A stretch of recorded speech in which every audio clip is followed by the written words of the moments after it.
लड़का पहली बार तब मुस्कुराया जब उसे घर के पीछे बैकयार्ड में अपने छोटे भाई की स्कल मिली। उसी पल उसे समझ आ गया कि उसका फॉस्टर फादर सालों से झूठ बोल रहा था। उसका भाई कहीं अच्छे जीवन के लिए नहीं भेजा गया था, बल्कि उसी आदमी ने उसे मार डाला था। उस रात लड़के ने किचन से चाकू उठाया और सोते हुए फॉस्टर फादर को बेरहमी से खत्म कर दिया। लेकिन उसी दिन उसके अंदर एक खतरनाक किलर इंस्टिंक्ट जाग गई। अब जो भी उसे नीचा दिखाता वो जिंदा नहीं बचता। एक अमीर औरत ने मजे के लिए उस पर गंदा पानी उछाला। लड़के ने उसे मार डाला। कुछ गुंडों ने शराब के नशे में उसे परेशान किया। उनका भी वही हाल हुआ। धीरे धीरे लड़का इतना टूट गया कि सोते वक्त भी हाथ में चाकू लेकर सोता था।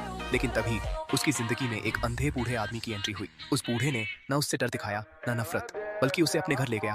और पहली बार लड़के को फैमिली जैसा प्यार मिला। जब बूढ़े को पता चला कि लड़का लोगों को मार चुका है, तब भी उसने पुलिस को नहीं बुलाया। बस उसके कंधे पर हाथ रखकर कहा, अब आराम से जीना सीखो। धीरे धीरे लड़के के अंदर का मॉन्स्टर शांत होने लगा। उसे लगा शायद अब वो नॉर्मल लाइफ जी पाएगा। लेकिन एक दिन कुछ लुटेरों ने उस बूढ़े आदमी को लूटकर मार डाला।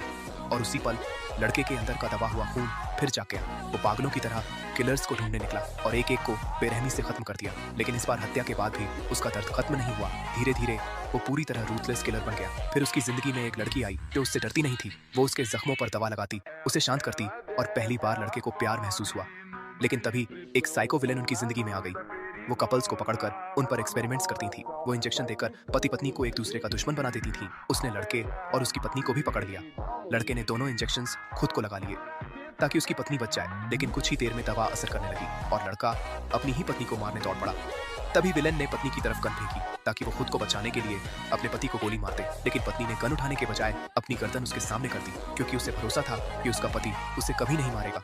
यही देखकर लड़के को थोड़ी देर के लिए होश वापस आ गया। लेकिन साइको इस प्यार को देखकर और पागल हो गई। उसने दोनों को मारने की कोशिश की, लेकिन आखिरकार लड़का और उसकी पत्नी मिलकर उसे खत्म कर देते हैं। लेकिन भागते वक्त लड़की को गोली लग जाती है और पहली बार वो किलर खुद पुलिस के सामने सरेंडर कर देता है, सिर्फ इसलिए ताकि उसकी पत्नी का इलाज हो सके। सबको लगा कहानी यहीं खत्म हो गई, लेकिन लड़का जानता था अगर वो मर गया तो लड़की भी टूट जाएगी।